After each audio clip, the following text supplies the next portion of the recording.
Carlos Pañi, ¿cómo Bienvenidas. estás? Buenas noches.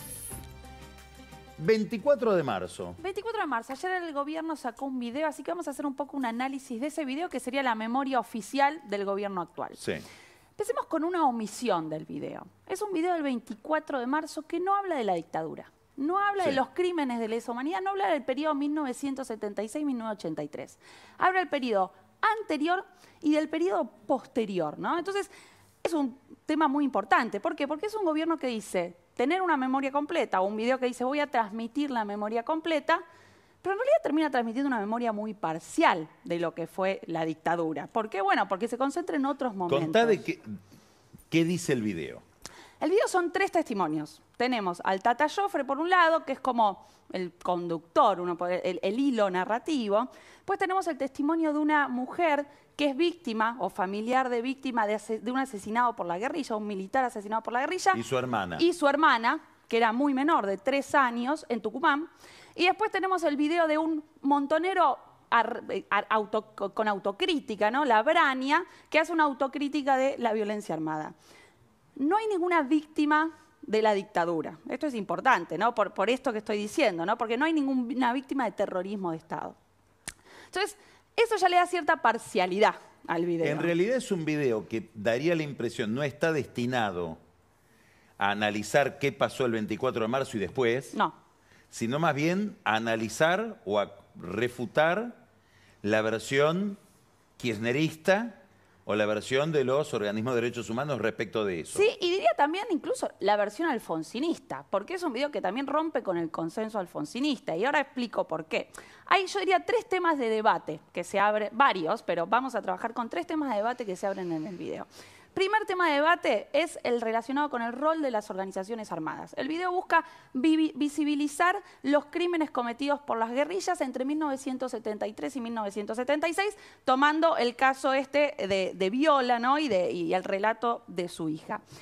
Ahí yo diría que ese énfasis en condenar los crímenes cometidos por la guerrilla es una especie de contraespejo de la romantización que hubo durante el kirchnerismo de la militancia setentista. Es decir, hay como claramente un péndulo, ¿no? que va de un lugar a otro, de la romantización de esa militancia setentista en los años de Cristina Kirchner y de Néstor Kirchner, a el énfasis o la condena de esa violencia. Es decir, fueron terroristas. Fueron terroristas, que llega a un punto en el cual termina justificando el terrorismo de Estado, porque es un video donde se denuncia esa violencia armada, pero no se denuncia la violencia cometida por el Estado, ¿no? Entonces, hay como un punto muy extremo que va de un extremo a otro, ¿no? Y que yo creo que esto es como un síntoma muy de época, de no poder lograr una mirada de consenso. Un segundo tema de debate que abre el video es el tema de si fue o no fue una guerra. ¿Bien?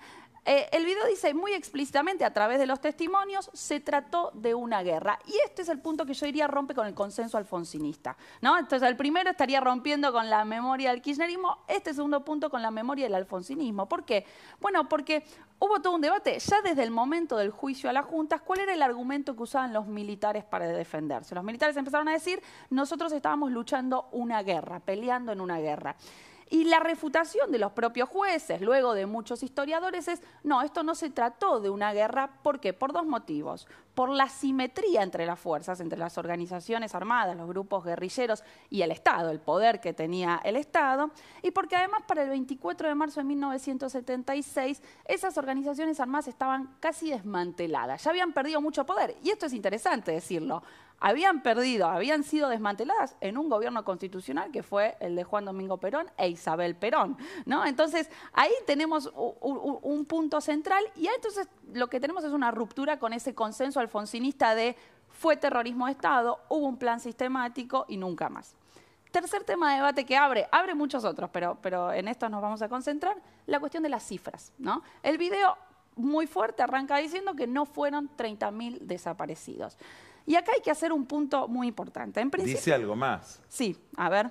Bueno, la Braña dice, yo inventé el número. Sí, dice, dice... este es un número que inventé yo en el contexto de negociaciones con organismos internacionales.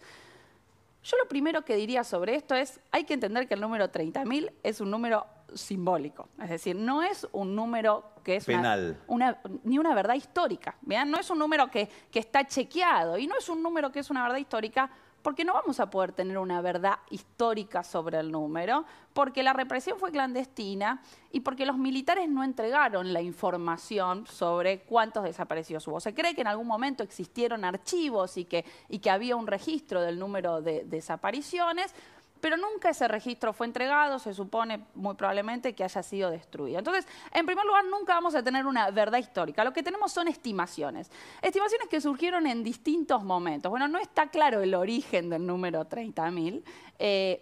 Algunos historiadores como Emilio Krenzel, que se han dedicado a estudiar los distintos números que fueron apareciendo, dice, bueno, ya en la época de la dictadura muchos organismos de derechos humanos empezaron a decir que había entre 20.000 y 30.000, y 30.000, incluso había documentos del ejército, un documento que el ejército entrega a la inteligencia chilena, a la DINA, en ese momento del gobierno de Pinochet, que dice que para el 78 eran 22.000 los desaparecidos. No está claro ese número. Muchas veces entre el número de los desaparecidos incluye no solo a los que siguen desaparecidos, sino a los que estuvieron desaparecidos en algún momento, pero después fueron liberados. Exacto. Entonces, uno puede tener la cifra de números muertos, pero no necesariamente esos coinciden. La CONADEP, cuando abre el registro, ¿cuántos son? 8.600 y pico, una cosa así. Después se sumaron denuncias que se hicieron a posteriori de la CONADEP a la Secretaría de Derechos Humanos. Bien.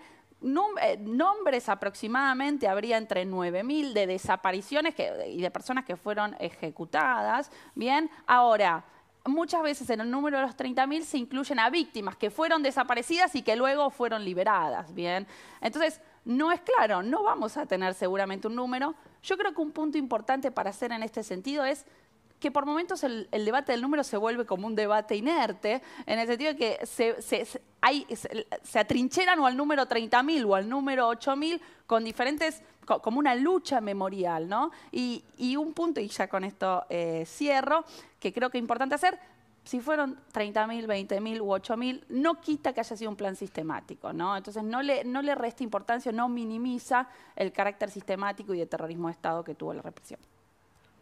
¿Qué reacción ves por lo de ayer del gobierno?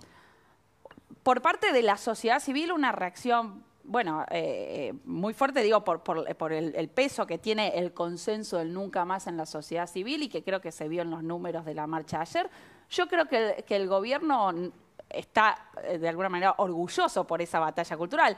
Ana nos dirá por qué capaz le sirve esa batalla cultural, pero me imagino que para el gobierno que se esté dando este debate es algo a favor de ellos, o ellos lo deben ver así.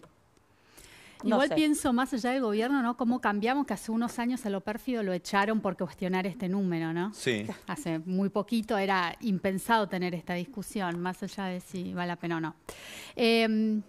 Cambiando de tema. Lo echaron de un gobierno del PRO. Del PRO, sí, no sí, sí, por eso mientras hablaba Cami me estaba acordando, sí. Cambiando de tema. Esta que es la pregunta del millón, ¿no? ¿Qué pasa si supuestamente estamos haciendo un ajuste económico tan grande? ¿Cómo puede ser lo que nos decía recién Fede Aurelio, que la imagen de Milei no caía estrepitosamente? ¿Se terminó la era de Carville, que es la economía estúpida? ¿La economía ya no es más el predictor de voto que era en el pasado? Bueno, lo primero que tenemos que saber es que no es que la gente no se dio cuenta del ajuste, ¿no? 3/4 de los argentinos creen que la economía del país está mal. O sea que, como diría Milei, sí, la ven, claramente la ven. Sin embargo, todavía no le afecta la imagen porque han aparecido algunos amortiguadores al impacto de la economía en el voto o la aprobación de un líder político. ¿Y cuáles son estos amortiguadores? Hay varios, pero uno del que quería hablar hoy tiene que ver con la política identitaria. Esta idea de que yo estoy en un grupo porque comparto algunos valores, pero principalmente por el rechazo que me produce el otro grupo. Está el rechazo Está el rechazo que me produce el otro grupo, que para que yo cruce el río y me vaya del otro lado me tienen que dar muchos incentivos, no un poquito. Son cada vez más, porque del otro lado está el enemigo, básicamente. Entonces, yo te traje acá un gráfico de esta política identitaria que sí existe en Argentina, que lo hizo Atlas Intel, lo publicó esta semana, que le pregunta a los argentinos entre qué grupos de personas ven más conflicto. Y como podemos ver arriba, donde ven más conflicto es entre personas que tienen diferentes ideas políticas, mucho más que entre personas que tienen diferente clase económica o diferente religión o diferente etnia o diferente raza. Y estos números, cuando vos los mirás entre los que votaron a Milei y los que votaron a Massa, entre que los votaron a Milei sube al 66% y entre los que votaron a Massa baja apenas arriba del 50%. O sea que los votantes de Milei son aún más susceptibles de esta política identitaria. Y eso es interesante. Que es por pertenencia a un partido. Claro, vos creés que el mayor conflicto que hay en la sociedad es entre dos personas que tienen ideas políticas diferentes, que no es solo de Argentina. Y los votantes de Milei son los que tienen más acentuado ese Esta tipo creencia. de incentivo a pelearse. A pelearse. Y esto no es solo de Argentina. Nicolás Axelman, espero haberlo pronunciado bien, porque la otra vez lo pronuncié mal, escribió un paper donde muestra esto también en Brasil. Y dice, y demuestra que en Brasil vos estás mucho más dispuesto a acercarte a alguien que tiene tu misma idea política, a pesar de que sea de un equipo de fútbol diferente. Pero si es de tu mismo equipo de fútbol, pero tiene una idea política diferente, estás menos probable que te quieras acercar a esa persona. Así de fuerte es la identidad política que está viviendo. Supera al fútbol. Supera a la pasión por el fútbol.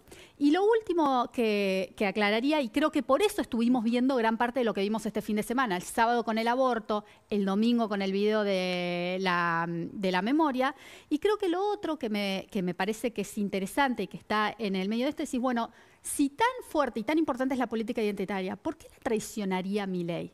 ¿Por qué no la defiende a capa y espada? ¿Por qué hace lo del hijo? ¿Por qué dice, bueno, negocio un poquitito esta identidad? Bueno, la negocia porque la necesita negociar, como explicó Fede, hasta que le vengan los resultados económicos, para tratar inclusive de allanar el camino a que vengan los resultados económicos, pero también porque sabe que tiene un margen ahí. En Argentina no se hicieron muchos estudios, pero hay un estudio que es una fundación alemana, que también te lo traje, lo podemos mirar acá hoy, que le pregunta a la gente cuán dispuesta está a perdonarle a un líder político que tenga conductas autocráticas, ¿no? Y dicen, no, la gente en general lo condena. Dice, si mi líder tiene conductas autocráticas, lo condeno. Pero, si ese líder es de mi mismo partido político, lo perdono un poco más. Lo condeno menos. Lo condeno menos. Y se da mucho acá en la Argentina eso. Y además de eso, lo que encuentran en este estudio en 8 países de Europa es que si el partido al que pertenece mi líder es de derecha o de extrema derecha, lo condeno todavía menos. Lo perdono un poquitito más. Entonces, algo de eso también está pasando. Y al fin y al cabo, creo que es una carrera contra el tiempo. ¿En qué sentido? Y bueno, Milei necesita apelar a esta batalla cultural para ganar tiempo hasta que vengan los resultados económicos, pero también necesita traicionar esta batalla cultural para que puedan venir estos resultados económicos negociando con la Realpolitik. Bueno, al fin y al cabo lo que vamos a ver es qué es lo que los argentinos terminan de ver primero. ¿Llegan a ver primero los brotes verdes de la economía o llegan a ver primero las inconsistencias que hay en esta batalla cultural? Eso es lo que el tiempo nos va a decir. Muchas gracias, Ana. Gracias, Camila. Excelente Gracias, todo. Carlos. Muy interesante. Muchas gracias. Vamos a un corte y la recibimos a Carola Gil con el whisky. Si decimos whisky, estamos diciendo Daniel Vilota. Y una nueva especialidad, una nueva disciplina en el Instituto Kena.